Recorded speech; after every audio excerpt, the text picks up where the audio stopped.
My name is Dave Ritz, and I'm a commercial general contractor. I do the marketing and sales for a commercial GC here in Denver. Oh, my name is Andrea Hritz, and I'm a stay-at-home mom presently, and I'm thinking about going back to work as a nurse. We met at the Wash Park Grill on a Saturday night, just sitting at the bar, and she was sitting next to me, and a little conversation. Yeah. Next thing you know, we're walking down the aisle. Yep. I think we had the same hopes that most married couples have, you know. Spend a couple years being married, and then a couple years later, boom, we'll have a couple kids and raise a family and live happily ever after. Right. Andrea became pregnant about 6 months into their marriage, but she lost the baby.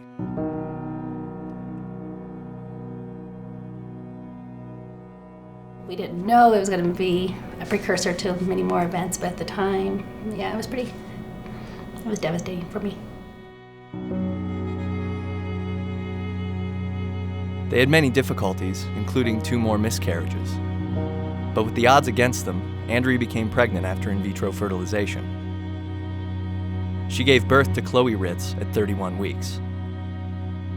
Despite some initial challenges, Chloe grew into a healthy child, and soon Dave and Andrea wanted to give her a sibling, so they applied for domestic adoption.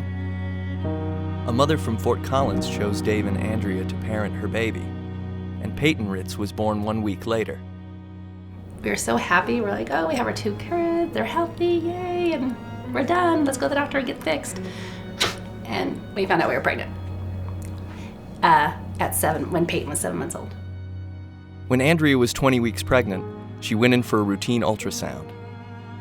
As a nurse, I could tell something was up because the sonographer was taking notes, like pointing to things, and wouldn't answer any of my questions, wouldn't say anything. Of course, Chloe was there when they said we suspect Down syndrome, and that was hard. So I think we all burst into tears. My mom, me, you. Yeah. Once we knew the baby was going to survive, we thought, this is our miracle baby. This is our first genetic child. This is, kind of maybe God let us down. He made a mistake. Yeah, this wasn't the way it's supposed to be. For her, it was going to be a lot of struggle and a lot of challenges, and then for our family, for Chloe and Peyton, the challenges that they would have, it had already been a long road, so. We were tired. And then as time progressed, with us knowing she was going to have pretty major surgeries, we felt guilty, I guess, that we were bringing her into life, and we knew she needed major surgeries. And was it fair to her?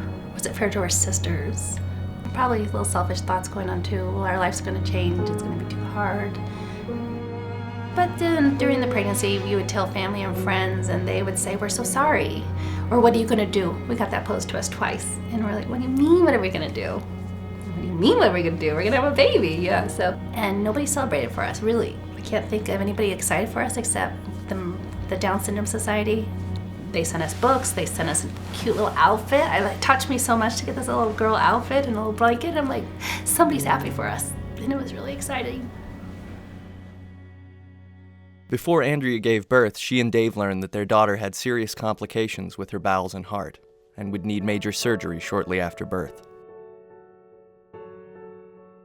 At about the same time, they reached out to Dr. Fran Hickey, medical director of the Anna and John J. C. Center for Down Syndrome at Children's Hospital, Colorado. Although Sarah was not born at Children's Colorado, she would see Dr. Hickey after her surgeries.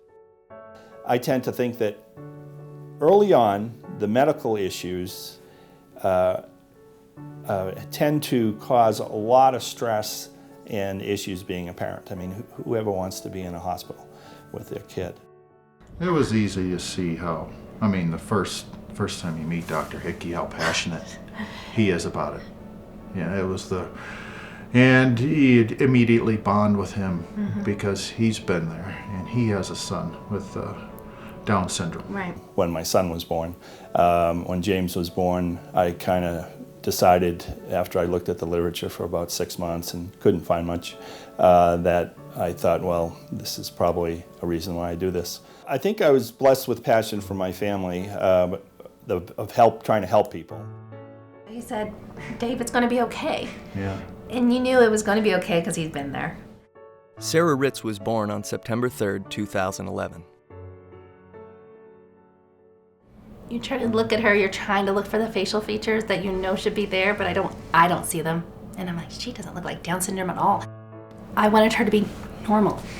And as time went on, obviously the features came out, but I don't know, I just wanted her to be perfect and look perfect, and or what I thought perfect was, or what society does. And Sarah underwent bowel surgery 2 days after birth and had heart surgery at 3 weeks old, when she weighed just 5 pounds.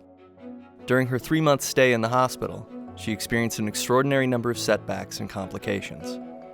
After exactly 12 weeks in the hospital, Sarah got to go home. But the challenges had only just begun. Sarah had a G-tube and would eventually need a sleep mask to help her breathe.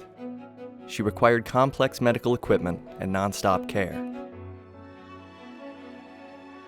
All the support we've had, Sarah wouldn't be where she's at if it wasn't for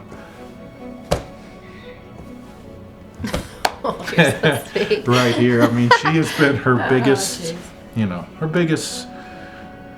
every day. It's an everyday thing. So it's just, you take it day by day. You get home from work and you get up and you do it over and over again. And it's hard to even remember all of the challenges that we had. It's taught us patience. We've got to be more patient with her. We have to be more patient with ourselves.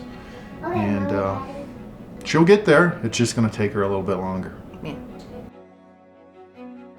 Once Sarah was home from the hospital, she began working with therapists at the C Center. In light of her medical complexities, all of her care transferred to Children's Colorado, where Dr. Hickey put together a team of experts in multiple disciplines to help her get better.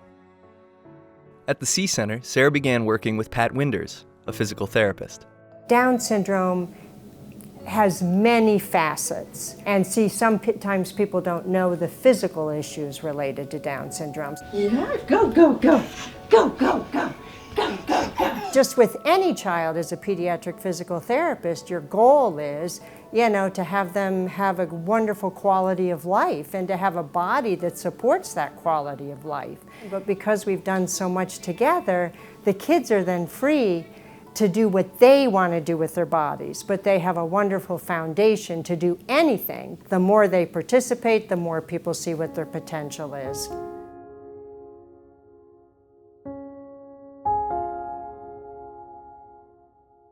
Just been thinking, we're finally getting to a point to where we can see the light at the end of the tunnel. I'll look at her and like, do you realize what you've been through? I mean, and she'll look at me back like, no, I haven't realized what I've been through, but she has been through so much. But you always knew when you looked in her eyes, she had a special way about her. I don't know how to put it, but when you're with her, you felt special, you know what I mean? Then when her medical issues were much more under control, I mean, just this feisty little personality, just came out. Sarah's an incredibly beautiful little girl that has so much charisma and thinks, she's just a blessing to be around. And how isn't that more important than a lot of the other things we think are important, I just feel like it's a lifelong journey and nothing is ever predictable.